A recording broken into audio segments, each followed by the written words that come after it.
Fun one today with a lot of silly stories, plus the late night shows were back.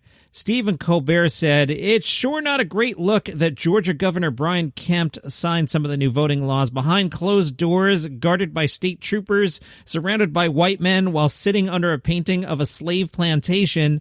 He then celebrated by watching Gone with the Wind and singing all the words to Gold Digger." Think about it. Stephen Colbert, it's so blatantly racist that it's been dubbed Jim Crow 2.0. 2.0? Really? Georgia's passed so many other voter suppression measures that they've got to be up to at least Jim Crow snow leopard. Colbert again, you know it's bad when the organization that includes the Atlanta Braves and the Cleveland Indians says you're too racist. That's like Matt Gaetz telling you to date your own age. That's great. Fallon. Meanwhile, the Braves were like, whew, I can't believe this had nothing to do with our team name, tomahawk logo, or chant. Former President Trump would like you to join his boycott of Major League Baseball, Coca-Cola, and some other companies. Stephen Colbert said, together that constitutes a sector of the economy experts call the economy. Colbert, his supporters are going to have to go generic. I hope you like Great Value bat and ball product and Kirkland Signature Airlines. Fallon, now Republicans say they're going to boycott baseball. They're already boycotting the NFL and the NBA. Soon their only sports will be golf and jarts. Trevor Noah, honestly, you got to feel for the GOP because they spend so much time defending corporate interests, trying to cut corporate taxes, letting corporations do whatever they want, and then the corporations are just like, cool, now we have more money to pay Colin Kaepernick. Trevor, this is tough for these corporations, too. I mean, they really must miss the old days, you know, when they didn't have to take sides on voting rights or culture wars, or they just made diapers out of asbestos, and that was that. Kimmel, now Donald Trump calling for a boycott of Coke is beautiful. He had a Diet Coke button on his desk in the Oval Office. The man urinates aspartame, okay? Kimmel, what are the chances Donald Trump actually gives up Diet Coke or his bald head medicine? None, but he wants you to. Colbert, if he needs to pick me up, he'll have to ask Don Jr. to share his supply of Coke Classic. And Kimmel, cheer up, Republicans. You can't watch football, baseball, or basketball or NASCAR anymore, but you can still watch Donald Trump play golf and drink Coke. John Cena was on Stephen Colbert's show. So are you hip to this thing where John Oliver is fascinated that he shares the exact birthday with John Cena? I mean, down to the year. Every year on John Oliver and John Cena's birthday, April 23rd, John Oliver stops to think about how they were born on the same day and year, yet they live vastly different lives and have vastly different physiques. Oliver has said, I think of John Cena on every birthday now. Specifically, I'm just not one step closer to death. I'm 20 steps closer to death than John Cena is. Well, John Cena addressed this on Colbert and said, do you know what it's like living in someone's shadow? John Oliver said he thinks of me every birthday now. I've thought about John Oliver for 44 years. I think this is a psychological warfare tactic by my parents. I try so hard to get my own identity, and just around April 20th, I feel pretty good about myself. Then on April 23rd, I'm reminded that I am never, ever possibly going to do anything better than the existence of John Oliver. From ABC4.com, John Cleese is hitting up the Utah Jazz for tickets. He has previously declared his admiration for the Utah NBA franchise multiple times on Twitter. This time, he included a humorous Photoshop of himself in a Jazz jersey and a request for tickets to Wednesday's game in Phoenix. ABC4 says the photos presumably taken from one of the team's fan promotions in which a child can have his picture taken on the court before the game with a member of the Jazz and the opposing team. Cleese's edit includes his 81-year-old head on the body of a youngster standing in front of Jazz center Rudy Gobert and now retired NBA veteran Vince Carter. One time, Cleese was at the Salt Palace in 2019 and said, I love silly names, and there has never, ever been a sillier name than the Utah Jazz. BJ Novak, you know him as Ryan from The Office. He has started Chain. It is a pop-up that serves gourmet takes on dishes from TGI Fridays, Chili's, California Pizza Kitchen, and the like. Chain debuted with limited quantities versions of Outback Steakhouse's Bloomin' Onion, which they called the Bustin' Onion. Then they did the Sauce Box, which has chicken tenders, fries, and a trio of barbecue, sweet truffle honey, and black garlic ranch sauces. That sounds great. The goods can only be pre-ordered on Chain's private Instagram account, and they sell out within minutes. Novak first discussed his dream of creating a chain-themed restaurant on Jordan Okune's Air Jordan, a Food podcast back in 2018. BJ said the red leather boots, the onion blossoms, cheeseburger, all the classic items, the sports bar TVs, a big laminated menu. Under his vision, there can only be one brick-and-mortar location. That way, you can put it in one of these chic neighborhoods that are all over L.A. or New York that will not allow a Chili's or Fridays. They'll only allow one-of-a-kind restaurants. But put chain there, which is where everyone just really wants to go, and just do it. Well, now he's done it. That's fun.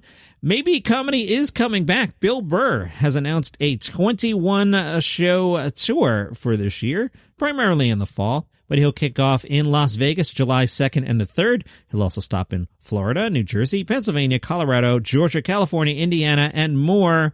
And he wraps up in Phoenix on December 30th. That's great. Pete Davidson has moved out of his mom's basement. This from the New York Post. Pete had been living in the basement of a $1.3 million home that he had bought for his mother 4 years ago. Pete has now reportedly purchased a $1.2 million condo on the North Shore of Staten Island. It has 2 bedrooms, 2.5 bathrooms, and water views overlooking Manhattan.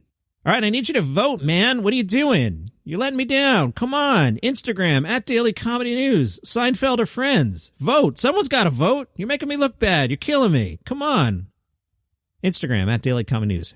Friends or Seinfeld. Just pick one so I have something to talk about, you guys. Come on, guys. Chris Gethard from The Laugh Button. Chris Gethard has partnered up with Comedy Dynamics. They're going to distribute his new hour sometime later this year. It is titled Chris Gethard, Half My Life, shot in various comedy clubs all throughout the country. It highlights Chris's unique storytelling talent, as well as the ups and downs that come with life on the road and alligators. Chris Gethard said, "I'm very excited to work with Comedy Dynamics in bringing Half My Life to the world. Not only do I get to share some of my idiotic stories, I get to show viewers some of the grimy venues that support underground comedy. Plus, I almost got killed and eaten in the end. I'm pretty sure this is the only comedy special in history that can claim that. There's probably some back in the Roman Empire that probably didn't go so well and people were killed. Just a guess. Haven't done any actual research on that." Joe Coy was on the Last Laugh podcast, and he said, "What I love the most, and I hate saying this, but what I love the most out of what has happened with the rise of anti-Asian hate crimes is the community of people that have banded together. It's unlike anything I've ever seen. Seeing the type of racism that my mom had to go through, we live in a time when it was just like, let's not talk about it. We're just guessing the country. That was the mentality my mom had. Even though she was an American, she still felt like a guest. It was like, of course you could do that to me. It's okay. I get it. But now we're at a point where we don't get it and it's not cool. We're all Americans and we live here. And if you F up and do something evil like that, we're going to band together and we're going to shut you down." From the New York Times, Nish Kumar's satirical late-night show, The MASH Report, ran for 4 years in the UK on the BBC. Some believe it was a casualty on the war on woke. Dateline London, the BBC announced it was canceling The MASH Report after 4 seasons. In a statement, the broadcaster said the decision was made in order to make room for new comedy shows. Fans of the show shared their disappointment on Twitter. Stand-up comedian Richard Herring wrote that The MASH Report was the best UK topical comedy show for decades. The New York Times points out that last September, Tim Davie, who's a former head of audio and commercial operations at the BBC, who in the 1990s was the deputy chairman of a local branch of the Conservative Party, Tim Davie took over as the broadcaster's director general and said it needed to undergo a radical shift to better represent Britain. At that time, the Daily Telegraph reported that Davie specifically wanted to tackle the left-wing bias of the broadcaster's comedy shows. Davie denied this was the case, but when the MASH Report was canceled, the tabloid newspaper The Sun reported, quote, sources close to the director general as confirming that the show was a casualty of his approach. Sidebar, I've mentioned I am the writer on the podcast Palace Intrigue. It's a 5-minute look at the royal family. We talk Meghan Markle every day. Check it out, Palace Intrigue, wherever you get your shows. But I'm laughing here at all the British tabloids. Everybody's got sources. Like Meghan Markle could sneeze, and it'll be like, sources close to Markle said she felt like she had to sneeze, so she did. Nobody's ever on the record. There's always just like sources, insiders. It's amazing what goes on over there with you guys. Kumar has privately asked the BBC if his show's political affiliation led to its cancellation. Let's stop there. Kumar has privately asked the BBC, but I'm reading about it in the New York Times. How private is it? Kumar says he has yet to receive a response on that, at least when this article was published last week. Maybe he got one this morning. I don't know. Kumar said, I want the BBC to clarify it, not for my sake. Either way, I'm getting fired, but for the health of the corporation. They need to make a definitive statement that it was not a political decision, because what precedent does that set otherwise? The BBC was asked for comments, and they went back to the whole, we had to make difficult decisions in order to make room for new comedy shows. Why did you have to make room for new comedy shows? Why? Why can't we just have more comedy shows?